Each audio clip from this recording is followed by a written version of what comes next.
Hello, everybody, and welcome to what we're now calling Sean Says. It's a new program in association with the Sons of Thunder Network. This fellow right here is my buddy Matt. Say hello to everybody, Matt. Hey, how's it going, everybody? My name is Matt. Just doing a stand-in for Mr. Gordon today. Yeah, I already told him your name was Matt. You didn't have to repeat that. Nah. Okay. What we're talking here about today is if you watch the news at all, broadcast news, or you read newspapers and radio, watch social media, you've heard the talking heads and the commentators and all that suggesting that we may be on the brink of a civil war. And here in America, a second civil war, because of all the level of political animosity and toxicity and that sort of thing. I don't know. Have you heard about that, Matt? I haven't heard anything, at least not along the lines of civil war. I mean, obviously it's getting crazy out there, but I hadn't heard anything along those lines. Okay, so that's not your deal. All right. Anyway, the factors that lead to civil war in countries in general, these have been studied. And there's a woman by the name of Barbara F. Walter. She headed up a group that studied this question. And she's considered an expert on the subject, such that she advises various alphabet agencies, Congress, and the White House on this subject. And there were many factors that lead to civil war, according to her. Something like around 38 or 40 factors that can lead up to it. But there are two that were most predictive of when the civil war might erupt, or violence within a country might erupt. And by the way, this woman is not a right-winger. There's not a left-wing cause that she isn't for, as far as I can tell. Just so you know, I'm not citing a source that's just going to agree with me. Okay? The first two of the two major factors is called anocracy. Now, I don't know, have you ever heard of anocracy before? Not, could you kind of give me a little synopsis on what that is? Okay. Yeah, it's a word most people haven't heard. I just learned it myself. This is where a government is neither fully democratic nor entirely autocratic. So the leaders may be elected, for instance, but they do as they wish after being elected, with little regard for the wants and needs of the people. Okay, so that's a big reason why the populace, there's unrest and violence happens, and possibly civil war and stuff, and rebellion against the government.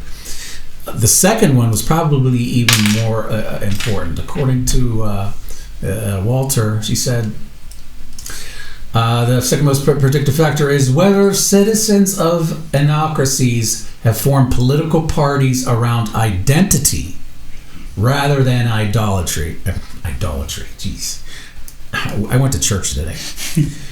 They form political parties around identity rather than ideology. What this means is that these people form political parties not around being liberal or conservative, or independent, or whatever else you could possibly have, but because they were black or white, or Croatian versus Serbian, or say Christian versus Muslim. So the idea there is it's not that they have political ideals, it's just that they're in their own little warring factions, mostly based upon their race or their nationality, their ethnicity. Because if you're going to reject somebody because of their ethnicity, you don't like white people or you don't like black people, what are you going to do about that? So just to kind of clarify, so from what I'm hearing, it is people that are, instead of going with ideological ideas, so instead of taking things for the concepts that they are interjecting their personal beliefs based around their race, their religion, what have you. Yeah, they're forming groups on immutable characteristics.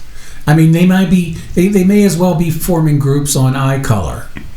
Blue eyes versus brown eyes, or the size of a person's nose. Somebody has big fat nose like mine and a normal one like yours on your handsome face there. I would disagree with her a little bit here, though. She says that being Christian versus Muslim might have something to do with it too, and I agree that Christians and Muslims might fight and argue, just like Hindus and Muslims would fight and argue. Well, the Muslims seem to have a lot of problems with a lot of people, especially the Jews of late, of course. But Christianity, okay, while it is an identity, I mean, I'm a Christian to my core. That's who I am, and I know that's who you are too. I am, most certainly. Yep. But at the same time, Christianity and Islam and these other religions, they're also ideologies. So it's not quite the same thing as race and ethnicity. And so I would disagree with her on that. I think, well, just from my perspective and what I'm seeing is I think she looks at religion as something that is, while they are ideologies, they are things that are personal to individuals. So I can see her point in regards to it being a personal agenda versus an ideological agenda, because I think she's referring to like political ideology, like religious ideology not being associated with political ideology, because I mean they should be separated first and foremost. But what I'm getting from it is that people are interjecting their personal beliefs into something that, instead of looking at it from like black and white, like this is the issue at hand and this is how we have to handle it in regards to how the country is formed, not in regards to what you believe individually, if that makes sense. It does, but I would also add that, as I said, that this woman is a leftist. Mm-hmm. I'm not going to say that she's a communist or anything like that, but I would say she's a socialist. These people tend to not like religion very much. Right. So I could see why she would include that as a major cause for societal violence. Mm. Anyway, I think, though, and let me ask you if you would agree. If you recall how I described the definition of democracy, would you agree that America is sort of sliding in that direction if it's not there already? Absolutely. I mean, I feel like they're just doing stuff and not paying attention to what's going on in the world around them. Yeah. You know what I mean? Because regardless of who's in office, it seems like especially the American society, Western society, is just getting more and more out of control. It's just it's getting progressively worse regardless of who's in office. Well, I agree with you, and I think that both sides. Look, I'm a Republican. I'm a conservative, so yeah, I'm on their side. But I think most of them are spineless and just as weak as the Democrats are. Only I think the Democrats are. They don't have it together as much as the Republicans as far as the ideology is concerned. But that's my opinion. Okay, I'm going to say both parties. Basically, for the most part, nothing much changes whoever's in office, I tell you. And if it does, it's on it's at a very slow pace. And it's blatant ignorance of the conduct of the people. Blatant ignorance. Well, okay, or even caring what the people have to say. That's a big part of it. All right, but if we are heading towards a civil war, which a lot of people think, and I think so too. Why is this? Well, we gave two the main examples, allegedly. And who is to blame? Well, guess who I'm going to say is to blame? Look, if you're talking about the toxicity of the rhetoric in the United States, I blame this on the Democrats far more than on the Republicans. The weak on the right call the Democrats all kind of names. We certainly do, but we call them silly names. We say that they're like, oh, they're socialists, they're communists, they're soy boys, they're blue-haired orcs with too many body piercings, etc. But that's calling people silly names and saying, oh, you're stupid and stuff like that. Okay, Those are, and it can be childish and stuff like that. But the left raises that rhetoric and the level of the insults to the nth degree. It's far higher and it's far worse. We call them silly. They call us evil. A good example of that is, well, I'll tell you what, Skeeter, roll our first video if you would, please. Here's just a small sample of prominent Democrats, actors, singers, politicians, news anchors, inciting violence against Trump and Republicans in general. I thought he should have punched him in the face. I said, even if you lost, he insulted your wife. Yes. He came down the escalator and called Mexicans rapists and murderers. He said, well, what do you think I should have done? I said, I think you should have punched him in the face and then gotten out of the race. You would have been a hero. I'd like to punch him in the face. I said if we were in high school, I'd take you behind the gym and beat the hell out of him. Punch some people in the face! When was the last time an actor assassinated a president? They're still going to have to go out and put a bullet in Donald Trump, and that's a fact. Look as his character is stabbed to death. Where is John Wilkes Booth when you need him? I have thought an awful lot about blowing up the White House. A Missouri state senator is under investigation by the Secret Service after saying she hopes President Trump is assassinated. I will go and take Trump out tonight. And if you see anybody from that cabinet in a restaurant, in a department store, at a gasoline station, you get out and you create a crowd. And you push back on them. And you tell them they're not welcome anymore, anywhere. See what I mean about the level of rhetoric there? That was so incredibly unhinged. Yeah. Unhinged. They were just saying words. And you can tell, and first off, if you see the examples that they used in that video, they are people that have a history of having mental issues. But it is. A lot of these are people who are in power, like Maxine Waters. She's telling all her followers to basically, if you see somebody from Trump's cabinet or a Trumpster of any kind, get a crowd around them. If you see them in a restaurant or a grocery store, get a crowd around them. Tell them they're not welcome anymore. I mean, they're inciting fight. The one fellow, I believe he was on CNN, said that Trump needs a bullet in his back. I mean, the right isn't saying that. They didn't say that about Biden, and they didn't say that. They're not saying that about Kamala Harris either. If I'm saying her name, is it Kamala? I don't know. I can't. At any rate, the rhetoric is very different. We call them silly. They call us evil. If I believed everything they say, they regularly compare Trump to Hitler and the Republicans to Nazis and autocrats and that sort of thing. And that's a really interesting take, because they're comparing these people to these horrendous individuals, especially like Hitler, especially like the Nazis. But yet, what I just viewed in that video was violent.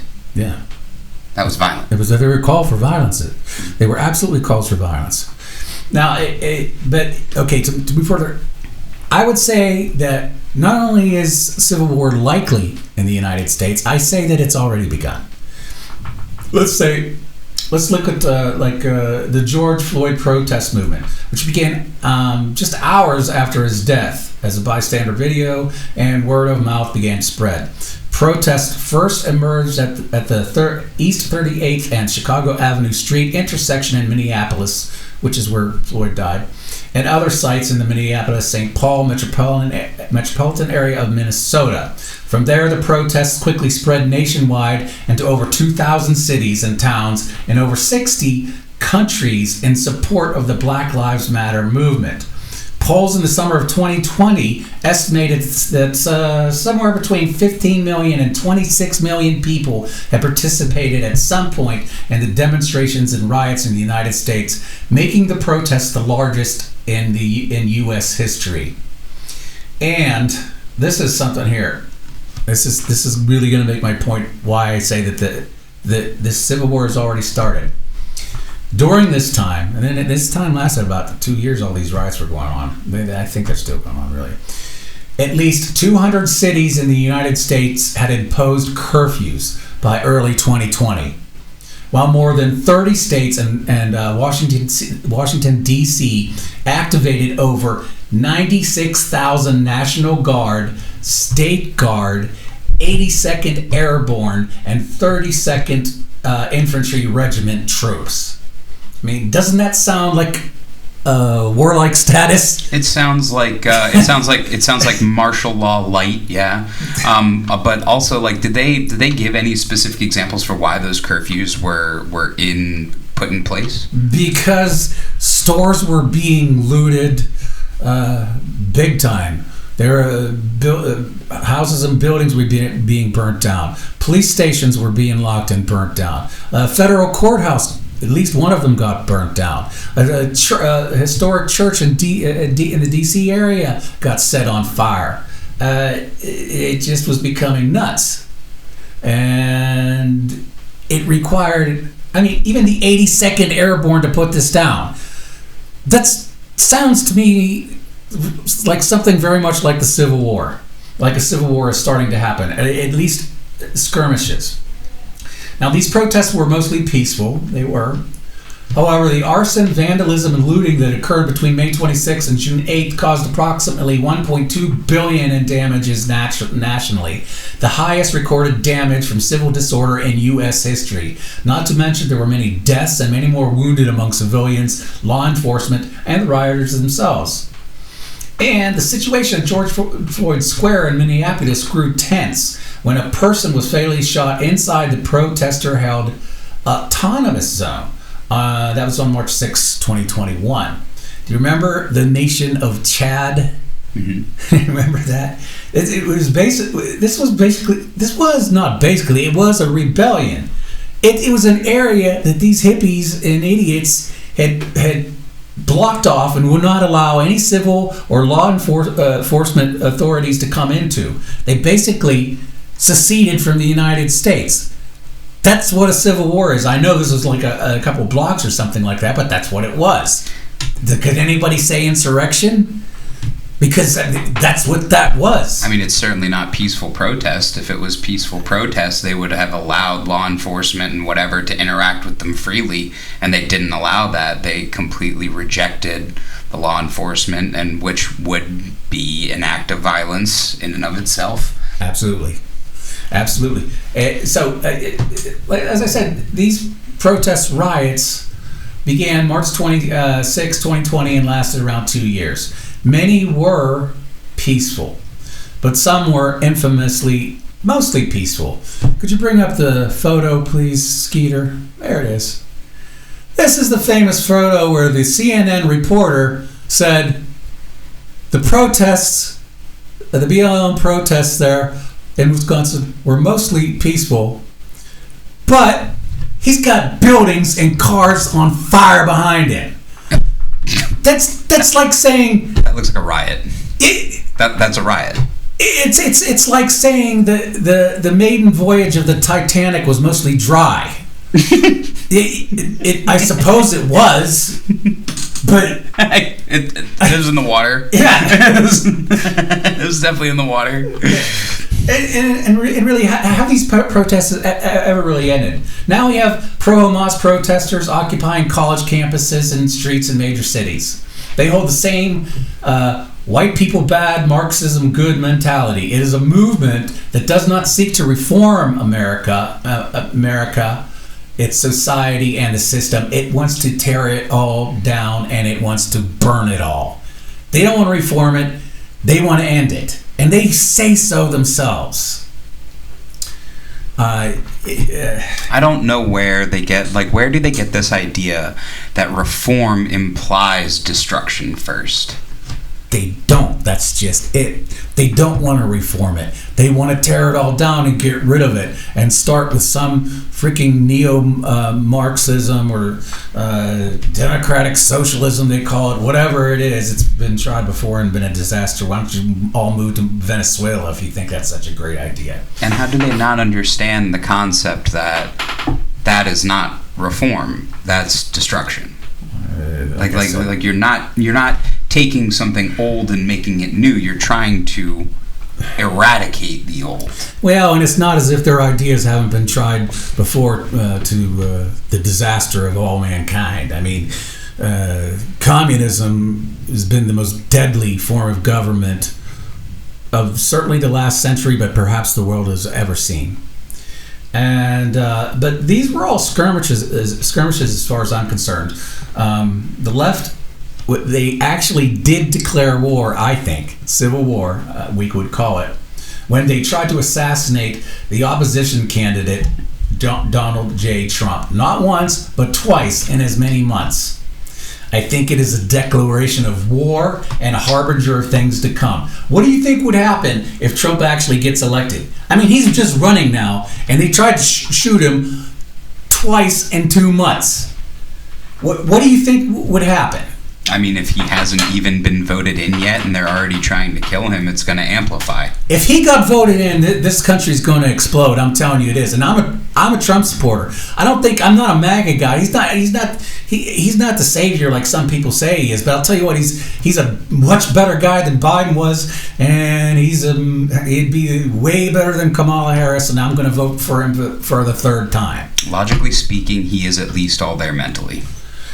And mostly. Yeah, and even if you don't like his personality, his policies are largely good, especially his foreign policy, and I think his economic policy is pretty good too. I'm not going to go off on that though because we're running out of time. But here, this is what Rachel Maddow says. You know, when we were talking about what's going to happen if he gets elected, here's what Rachel Maddow says is going to happen if Trump gets elected. Roll number 3, if you would. It's like the news are done. That he wants to put MSNBC on trial for treason so that he can execute us. What? She's saying, and the left believes this. They think that he's going to round up MSNBC, throw them into concentration camps, and they're going to shoot Rachel Maddow. That's not fact. That's paranoia. It's insanity. And if you believe that, why wouldn't you try to kill him? If you believe everything that the Democrats say and the left says about Trump, why wouldn't you kill him? In fact, I think you'd have a moral imperative to kill the guy. You know, if you're going to make, like in my mind, right, in my logical mind, if you're going to make a case like that, because that's gratuitous, that is an obtuse statement. If you're going to make an obtuse statement like that, have some facts that back up what you're saying that could potentially lead to that. Don't just feel it out, make the statement, and then expect people to just take your word for it. I don't even think they believe what they're saying. They're just trying to scare because they don't have anything else. Mm-hmm. Okay, to sum it up here and to end it up here, what I think of the leftist protesters and the attempted assassinations on Donald Trump can best be summed up by Tom MacDonald's refrain in his latest song, "You Missed."